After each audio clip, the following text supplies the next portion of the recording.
What's good, y'all? House of the Boogeyman coming back at it with another video. Of course, I had to do my review, my official thoughts. I just kind of wanted to share with y'all my initial thoughts. I didn't give y'all my instant reaction right after the theater yesterday. I actually kind of met up with some people, wanted to take pics, um, kind of just talking to them about horror and kind of met some people while I was up there, so I didn't get a chance to um take as many pictures as I wanted to. Everybody else was kind of taking pictures on their phones, and we just kind of had a good time. It was a really good time, and I hope everybody else had a good time as well, man. It's great to see the Scream movie. First off and foremost, what I want to say, back in the theater. I mean, I don't know where the time went already. It's already been 3 years since the last movie, man. The time just cruised by. Like the time just really rolls by, especially when you're watching sports and you're watching all the new movies and you're working and you're doing everything, man. The time just flies by. But what I want to say first off and foremost, I really appreciate the cast and crew that they got together for this movie. Scream has always been a great job, man. They've always done, no matter who directed or no matter who wrote the movie, they've always did a good job, man, getting the cast and putting together a good cast and crew. I want to say, I'm not as familiar with all the names yet because I've only seen the movie once.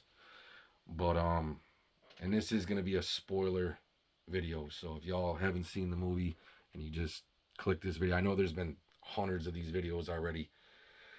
Everybody already kind of sharing their thoughts and opinions, whether they like the movie, whether they don't. I want to try to keep this under 15, 20 minutes. Basically, I'm gonna put another one out there after I see the movie again. I might go see it again. I might try to watch it online. But my initial first time after seeing this, man, the first time watching it, I'm gonna say this. I'm gonna start from the beginning.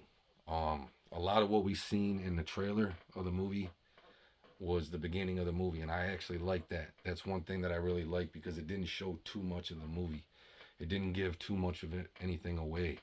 I think the trailer was well done. It showed just enough of the movie. It didn't show too much.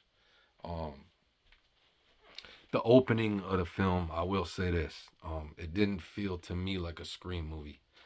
These Scream movies have always been iconic as far as killing off a big name actor or actress to start these movies, right?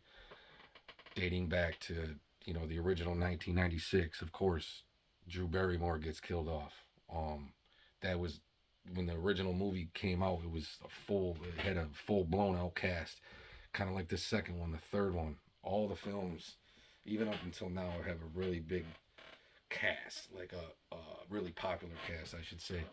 And they've always killed off a big name actor or actress in the beginning. You got Drew Barrymore. Scream 2, you got Jada Pinkett. Um, it just, I mean, I forget the Cotton Weary's the name of her that got killed off in the shower. But then again, Lev Snyder, big name actor, especially around that time. Even now, I mean, he's still kind of doing some things here and there. I'd like to see him at some cons, man. If anybody knows, man, does Lev Snyder do any cons, man, aka Cotton Weary? I'd like to see him do some horror conventions or just a Comic Con in general, man. I don't know if he even does them, man. Let me know down below if you ever met him or you ever heard of him going to a con, because I ain't never heard of it. But as far as the cast, they did bring back Mason Gooding, Jasmine Savory Brown. So that's Randy's cousin. That'd be Randy's cousin. Um, and that's her brother. So brother, sister, the cousins, Randy Meeks. I don't really think it was necessary to bring them back. Like in this movie, they were kind of like helping Gail as news reporters. It kind of brought some humor to it. It was pretty cool. But as far as not bringing back Melissa Barrera, Jenna Ortega with Sam and Tara, it makes you wonder why they didn't stick the time into bringing back those characters, kind of tie this all together, kind of make it one last fucking Scream, man. That's what I was hoping to see. I already know there's rumors of Scream 8 being in the works, man, and I don't know. I don't know how I feel about that because it's supposed to start filming next year already, man. I just feel like they should put it on hold for a minute. They Nev got to come back, do her thing. I don't want to see these characters overplayed, man, washed up, washed out. Like Scream to me needs to get rid of some of these fucking legendary characters. They did it with Dewey. They killed Dewey off. I think Gale needed to die in this movie. Absolutely 100%. This movie needed to take a big turn. As far as if they're gonna do a sequel, I feel like it's really not. And I'm a Scream fan. You know what I'm saying? I just don't think it was necessary to bring even Courtney Cox back. I just don't. I don't think it was necessary. She didn't play a big role in this film. Once again, she didn't even speak with Ghostface on the phone. The first fucking time she actually spoke with Ghostface on the phone throughout the whole franchise was Scream 6. When Ghostface came up into her apartment or her condo and killed off her fling, her friend that was working with her boyfriend, whatever it was at the time. Of course, her and Dewey were split, as they are in real life. Courtney Cox and David Arquette. Um, but man, I don't know, man. I feel like for Kevin Williamson directing this film, man, it could have been in another direction, like they could have. I know it was rewritten. Fucking, they rewrote the script like I don't know. I think like 5 different times. It cost them $500,000 in rewrites, all types of other shit, man. And I mean, it is felt in this movie. It is felt. It feels like at times it was pulling me in, and at times it just kind of lost my interest, man. I even got up to go get another beverage at one time, man. Because I mean, I was thirsty, had to use the bathroom, but it just when I'm locked in, man, nothing's really gonna pull me out of my chair. You know what I mean? Um, I don't think I missed much, but at the time, moving on from that opening scene, they didn't really those actors and actress that they killed off. They wasn't big names. They wasn't really big name actors and actresses. I think the original the original script was to bring back Jenna Ortega and have her killed off at the beginning of this one, and I agree with that. I think that's what they should have did, 100%. Um, but then as far as moving forward into the movie, I feel like the opening sequence, as I said, it didn't have that Ghostface vibe. The phone call didn't really last long enough to me. There was a little bit of trivia in there, based back on the original films, some Friday the 13th and Halloween trivia. Um, but it just didn't feel like the opening of a Ghostface movie. You didn't really see Ghostface much other than the two kills in the opening of the film. And what else kind of bothers me is they advertise on the poster that there's a melted mask for this movie, man. I got hyped as hell. I almost took one of those uh, EUs that I unboxed here on the channel. I don't think the video uploaded. Maybe I'll upload that here after this video. See if something stopped it from uploading or something, y'all. So forgive me, but if y'all care to see that unboxing, but I almost took one of them and did a rehaul with it, as the melted Ghostface mask. So Ghostface, he just basically walks out of the fucking out in the opening. This all happens in the opening. I was expecting that to happen more towards the end of the film, but it's towards the beginning of the film where he burns the house down and walks out. He's just walking out. His mask didn't get burned at all in walking out. He lit that match. He walked straight out. The mask was still white. I would have liked to see maybe the camera kind of slow down, you know, and go into like from a straight on view and go into like a slow motion, kind of like I'm coming up into the camera, and kind of just even have like that sound effect to go with it, like of a burned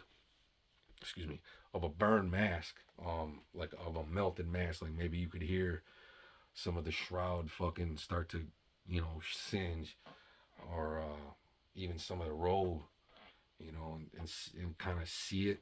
And they show up close into the detail where you can kind of see that happening. I thought that would have been dope. And then the mask remain, you know, kind of melted for a scene or two. You know what I'm saying? It being a cheaper mask, I feel like they could have easily swapped out. You know, they had the and then the burns for the unveil of the killer could have been present on his face. Of course, again, this is a spoiler video, so you know, Marco being the killer, and Jessica being the two killers, I feel like one of them could have had burns on her face from the beginning of what happened. But actually, rewinding back, so later on in the film, we got this. We got in the neighborhood the original killer in the film of this Scream 7 that's after Sydney and Tatum, her daughter Tatum, uh, comes, you know, shows up at the house. They got this secret wall that's kind of like, or a spot that they can go to kind of hide. It's in between two walls. And this is early on in the film. And they go in between there, and the ghost face is stabbing his knife through, right? But later on, it escalates out into the street. Um, they make it out of there, and then it ends up escalating out into the neighborhood, into the street, and the ghost face ends up getting hit by a fucking, I think it's like it's not a semi truck, but it's like a truck, like a construction type truck, or like a U-Haul or a moving fucking truck. I want to say it might even been like a SUV. Again, I only seen the movie once, but it gets hit, and then when Gail actually, and that's when Gail shows up. I think it is, never mind, it is Gail. So I just seen the movie once. It's all kind of rewinding. I didn't do any rehearsal to this before I started filming this. I'm just kind of thinking it up as I go. As the ghost face gets hit, fucking Gail comes out of the van, right, with the Mason Gooding and Brown, Savory Brown, um, Meeks, Jasmine, I want to say was her name in the movie. They get out, right, um, and it's kind of like a comedy, and I mean I like it, but I like that concept actually of the film, but I just didn't see it necessary bringing back those other two characters, considering they couldn't bring back the two more important characters in Sam Loomis and Tara. Um, the sisters, man, they should have been brought back into this film. They should have worked out whatever contract negotiations they had, money, whatever the case may be, should have been worked out to bring them back into the film, man. That's my opinion. Um, but maybe that's what could be in store for Scream 8, because again, Scream 8 is going to be in the works. Um, but moving on up into the movie, right? So later on into the movie, after this happens, and you know, Sydney's convinced that there's another ghost face. There's always two. There's always two. You know, so she's not comfortable. You know, she's basically telling everybody about the call, about the video call that she gets from Stu Macher, and you know, everybody kind of thinks she's, you know, crazy and shit, like, because she got this video call from Stu, right? And that blew my fucking mind, man, because I stayed away from all the trailers. I stayed away from everything. I didn't read nothing on it. To see Stu, I knew he was gonna be back in the movie, but I didn't think it was gonna be this way. So they use him as as AI. Like, she doesn't know. He claims that he's still alive, that he's coming for her daughter. He's in a fucking mental institution, and you know, it scares the fuck out of her, right? And he's still got all the scars on his face and shit. You know, I thought that was pretty dope, but I thought he was still alive, and that he revealed himself as I'm watching this through a fucking voice call, man. And shortly after that is when I ended up getting up and going to get something to drink. I waited till it kind of cooled off a little bit. I had to go literally cool myself off a minute, man.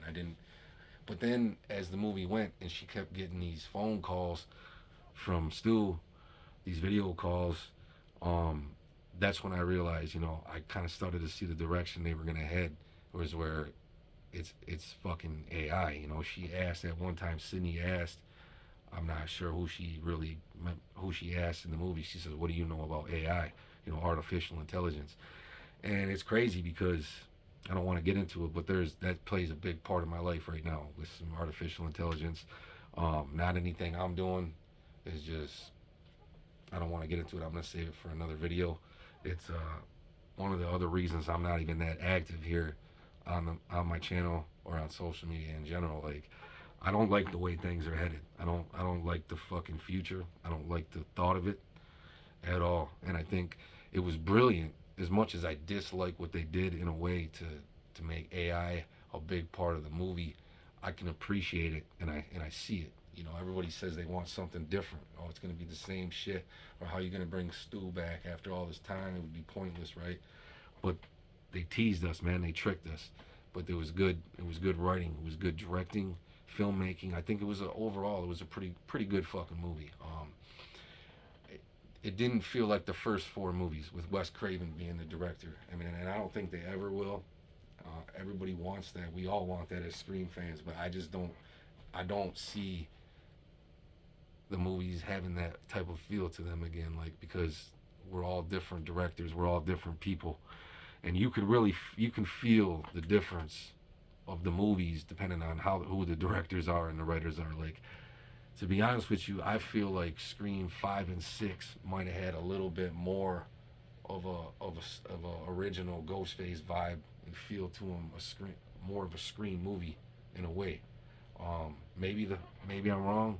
I feel like the fifth one, definitely I could feel more of a presence of Wes Craven with that movie, maybe because of how they did it, how they filmed it. Dedicating a character to Wes Craven, giving him the name, having the birthday party for him in the movie, and just the celebration.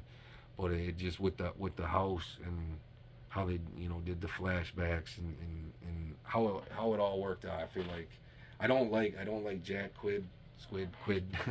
I don't like some of the characters in 5 at all. So I would probably say 6 was a little bit better movie to me than 5. I'll probably have a horror movies ranking of the franchise of Scream here on my channel, but I don't know, man. I feel like with all those rewrites, $500,000 in rewriting, the movie was a little off balance. It didn't. At times, it felt like it was headed in one direction and kind of went in another direction. Uh, the ending, I hear everybody talking about the ending. So as we move forward into the movie, right? It's you see this Ethan Embry character in the movie. He's at an asylum. He's working there. He's one of the staff members. And you just didn't really see that coming. I can appreciate that, but towards the end of the movie, man, it just didn't. The reveal didn't seem as legit to me. Like they tried to make it seem, or as much like a Scream movie. They tried to make it seem like it was still Stu, even all the way up until the point to the unveil where the Ethan Embry Marco character turns. Okay, because Ghostface is coming for fucking Tatum at this point near the end of the movie. They got her fucking. They end up both sandwiching her, dude, like cornering her, fucking got her boxed in. And then it's like a really weird fucking. That's where Kevin Williamson coming into play, being the director, comes into play. Like a really weird scene happens where like you got Tatum and then the two Ghostface. One comes up from behind her, one comes up in front of her, and then it just flashes to Sydney. It leaves that whole fucking scene. You don't see what happens, what they're gonna do. I mean, obviously they grabbed her up. They didn't stab her like Ghostface would have did. They must have like grabbed her up, tied her to the fucking chair, tied her mouth. They didn't show all that. But then, when Sydney shows up, she's got her gun drawn. And that's all it really took to fucking take out the killers, you know what I'm saying? It didn't take shit to take out Jessica, the killer, and Marco. She shot Marco right in the fucking head. because that's where you gotta shoot him. You know, they warn him like you gotta shoot him in the fucking head, right? That's always a rule. That should be one of fucking Jamie's main rules. You know, Jamie Kennedy, Randy, Randy Meeks' fucking main rules. You know,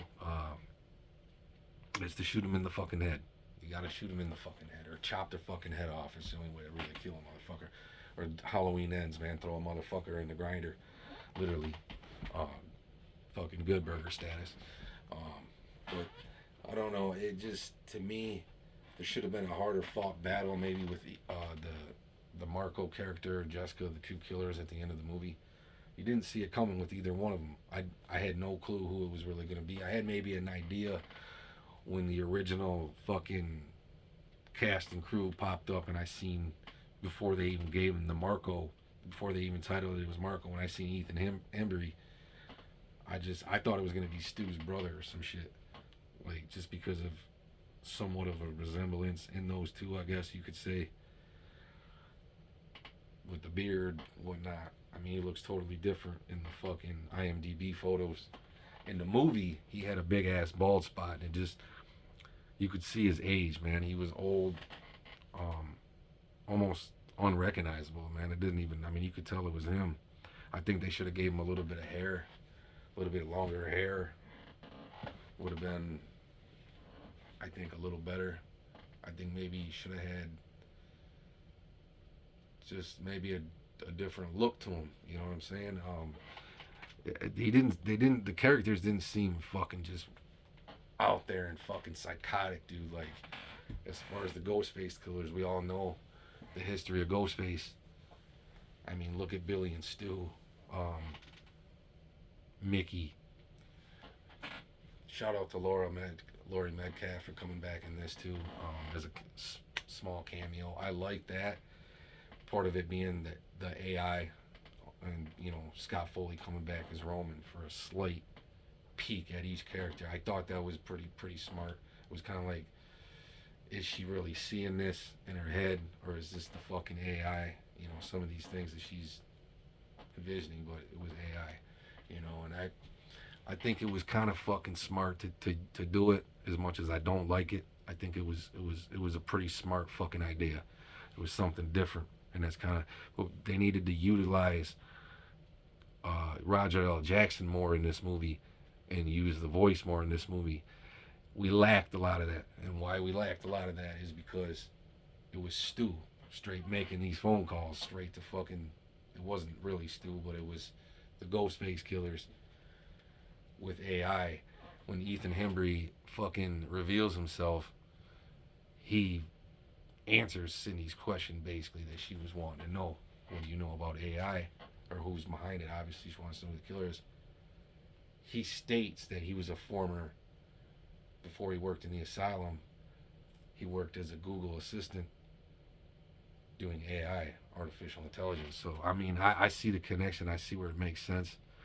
And, I can appreciate that. I think it was really smart.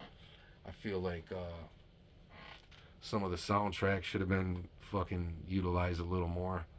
There was some score in this, but I would have liked, they did use the Red Right Hand. Shout out to that. Shout out to Kevin Williamson for that. Boy, it just, as far as a directory of Scream movie, the first half hour of this movie, 38 minutes. I remember looking at my phone, wondering how far we was into the movie, and it was 38 minutes in before the movie actually started to take off and kind of feel more like a Scream movie. Of course, the opening, it was a Ghostface movie, being in the house, being at the Airbnb, or being at the B&B, going to stay there. They get this phone call, basically testing them on all the Ghostface questions. I like that. I dig that. But it lacked Roger L. Jackson. We needed a little more Roger L. Jackson in this. And as far as the ending, I think the ending could have been stronger. I think the ending was a little bit weak, and I waited for the credits to roll up, and I didn't see anything telling us that we're gonna get another fucking sequel, you know. And that's what I would like to. I would have liked to see that. I would have liked to have them leave the door open, so to speak. Like there's a lot. There's a few things missing. Another thing that I would have liked to see differently, as I would have even liked to have Patrick Dempsey in this movie, man, over her boyfriend, her husband, that's the cop now, with the same fucking name. So I don't know what's up with that. If he was supposed to be just another guy that she found after Scream 3 that she got together with, and just so happened to be a cop too. But I would have liked to see Patrick Dempsey come back and finish his role in the franchise. In the franchise, just like I want to see Melissa Barrera and Jenna Ortega come back and kind of finish what they started. You know, they kind of walked off into the sunset. You know, and I guess you could end it like that. You could end it like that. But I don't know, man. It just makes us wonder what's next, who the killer could be, and why what's their motive. You know, it makes you wonder what their motive could really be at this point. We don't want to get repetitive. We don't want to do the same thing. Um, we want to keep it kind of fresh. In my opinion, I would probably try to get back some of those characters from the previous films, Melissa Barrera and Jenna Ortega potentially. She, plays a big factor in these movies. I mean, it's Billy Loomis's daughter, and Nev Campbell is the victim of everything that's happened in these fucking movies. It all started because of her mother, and what happened. And I'd like to see more. I'd like to see a little bit more tying the franchise in one final fucking film that would kind of just finish everything off, because something tells me even that maybe Stu still could be alive, right? Um, and that wasn't AI, and they made it seem like it was AI because that's what they wanted to do. They wanted to keep Stu out there because this is basically like a cult. This is, I mean, he's sending who's okay. If it wasn't Stu that sent the first killer after Sydney, then obviously it was Merkel, working at the fucking asylum. But I think something tells me that there's got to be more to it. There's got to be obviously, there's got to be another Ghostface tying this all in. I mean, we've even seen it through the police force in Halloween 6. Like, shit's deep, or in Scream 6. But I don't want to fucking take these franchises and run them to the ground, man. There has to be a point to where, yeah, the kills are great. The actors are great. The stuntmen did great, you know. Some of the directory could have been a little bit better. Some of the screenwriting obviously could have been a little bit better. Maybe if it was about money, maybe they should have brought back those characters like Jenna Ortega or Melissa Barrera. Even one of them, I would have probably put Melissa Barrera on the back burner considering the dispute and I heard about the dispute, the money. I get it. Everybody wants to get paid with these fucking movies. But Jenna Ortega, man, she's been in a dozen fucking movies over the last fucking year. Bring her back and kill her off. That way she's not a threat no more. This sets up and opens up the door for Sam to come back in a sequel with Cindy, with Tatum, and then you kill off Gale. And I hate to say it, but I would honestly consider killing off Tatum. And I thought that would have maybe spiced some shit up and really fucking, it's cruel as fuck, right? But I think that maybe even Tatum could have almost been killed right there, in front of Sydney. Everything that she's fucking been through. If this was Stu that they brought back in the fucking movie, that's probably the route that I would have fucking went. Or if he's still behind this, they still could have fucking killed her daughter off. Make this a little bit more fucking savage, right? Like a little bit more of a reason to make another fucking movie. Don't have another Ghostface coming in here wanting to fucking mimic and be a copycat and fucking. It's just this random motherfucker working from an asylum, right? No, there had to have been something that kind of drove them to do what they did. I still feel like Stu could actually really be behind all this, and and that's what's the cult that's behind all this.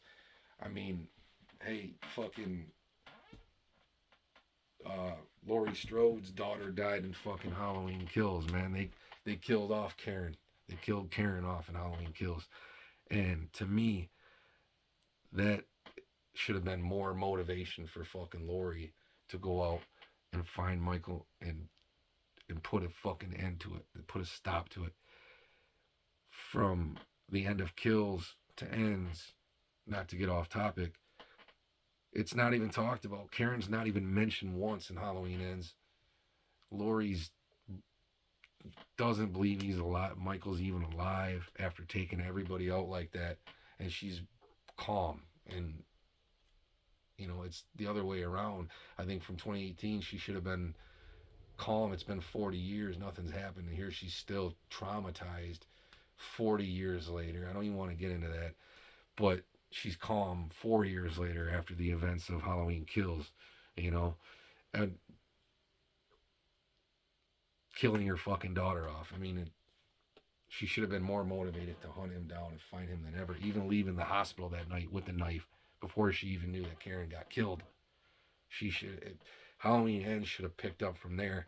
We shouldn't have got the Halloween Ends that we got, this anthology type, until maybe even this year. This should have maybe came out this year to go along with Scream later on in October. I feel like they rushed it, and they could have made another film to go with it and saved Halloween Ends and saved that idea and had more of an impact that way. And that's kind of how I feel about this. There are some similarities with Halloween, with Scream 7 and Halloween 2018. I feel like just being 30 years later, and the house fire, her daughter, it's almost this same concept in a way. It's almost this same type of story, and I can respect that, a nod to the head to the Halloween franchise. But I just feel that with all the rewrites, overall it could have been a better film. It could have been a better film, but this is only me watching it one time. And out of 10, man, I'm gonna give this fucking movie. And I love the Scream franchise, man, but I can't put it above the first one. I can't put it above the second or the third or the fourth one. But I would probably put it right there with the fifth movie. I might put it 6. I might put Scream 6 right there at number 5, and then I would probably rank, as of right now, I'd rank this newer Scream 7, 6, and then Scream 5 would be 7th for me. So that's my quick ranking. That could change depending on how I feel about this new Scream and what they do here in the future of Halloween or Scream 8. And that's another thing I want to touch on real quick, is that I don't want to call it Scream 8.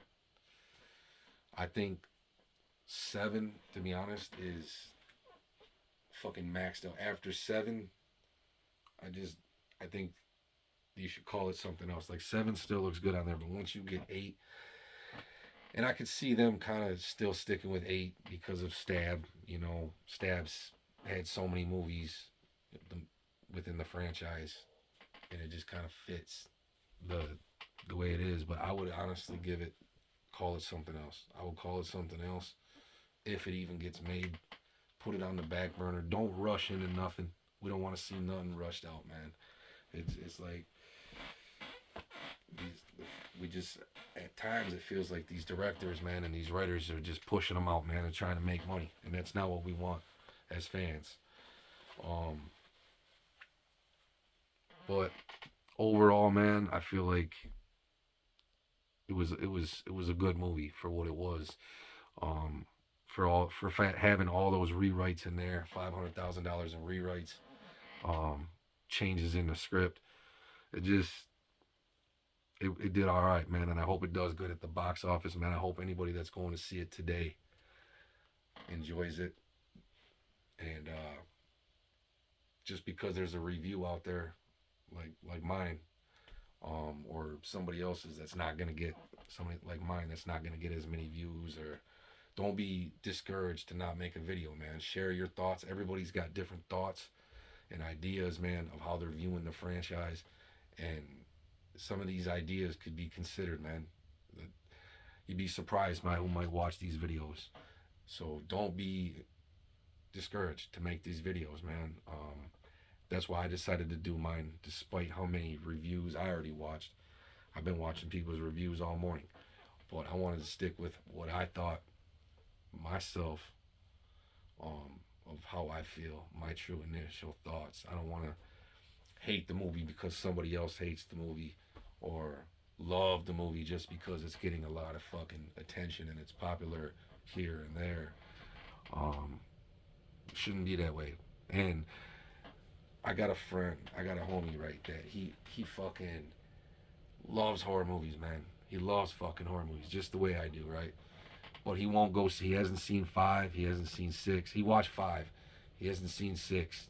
He won't go and see this new one because of what's going on in how it's been, and how Nev wasn't in 6, and he's got his own fucking reasons, man. But to me, man, despite what they do, no matter how many movies they make, whichever fucking direction it takes, it's up to us as the fans. It's up to you as the fan to say, all right, I'm not feeling fucking 7. I'm not feeling 6. Fuck, I didn't even like 5. So what's wrong? Instead of just shitting on the whole fucking franchise and saying Scream's fucking overrated, now all of a sudden you love these movies your whole life, but fucking Scream's garbage. Fuck David Arquette. Fuck Nev Campbell. Fuck Ski Ulrich. Fuck Jamie Kennedy. Fuck Rose McGowan. And that's basically how my homeboy's acting about it. Like, if you don't like these newer movies, then just don't fucking watch them. I mean, it's as simple as that. If you just want to consider the first 3 films or the first 4 films, that's up to you. That's your business. You don't have to. Don't go shit on the whole franchise and talk shit about the whole fucking franchise because you're unhappy in the direction that it's going. And that's why. And I get it. For Scream, it's a little bit different. It's a little more complex because there's only one storyline other than the TV series, and that's why these do mean a lot to the fans. Like, I wouldn't say that they don't. I would never. Of course, I want to see a good sequel, or even if it happens one day, a good remake that's not a TV series. It's not the Brandon James mask. It's the Ghostface mask, which we got season 3 in Ultra White. It was its own thing. I liked it. But a lot of people don't even know about it unless you're a real big Scream fan. So basically what I'm saying is, you know what I'm saying? It's kind of difficult to explain, but put it this way. It's like the Halloween franchise. Some people, they love Rob Zombie's fucking films. And since those came out, that's all they know. That's the fucking, they like the original, but they're down with the Rob Zombies. They're still waiting for a sequel. That's you. There's these franchises with all these different storylines. It leaves these different storylines. It leaves these different stories open for you to fucking follow and be a fan of. You don't have to like the 2018 Kills and Ends. You don't have to, because you got 2 remakes.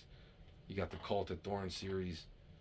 You got 1, 2, H2O Resurrection. Pick your poison. You know what I'm saying? Don't go and fucking say Michael Myers is dead now. The franchise is fucking garbage. Then you ain't a real fan. If you're gonna go and shit on the fucking characters just because you're not happy in the direction, you're not a real fan, man. Stick with the movies that you like. You don't have to like them, but don't go talk shit about them. I mean, I could see taking it on the directors or the writers, the screenwriters, but not the actors. Um, they have a love for it too, and they're just playing their role and they're playing their part. You know, if Nev Campbell thought it was a fucking shitty fucking script, she wouldn't have signed on for it just for money. That's why she wasn't part of fucking Six, because yeah, it was a money situation, but she didn't like the direction, she didn't like the script, plain and simple. So she didn't fucking sign on for it. But that's a whole nother video. We saved that for a whole nother topic, you know. But y'all know me, man. I am a horror fan, and I just keep talking about it, man. But I like to try to keep these videos short. Shout out to the Pistons too, man. We got another dub last night, baby. We're still sitting at the top of the Eastern Conference, first place in the East. Beat the OKC Thunder.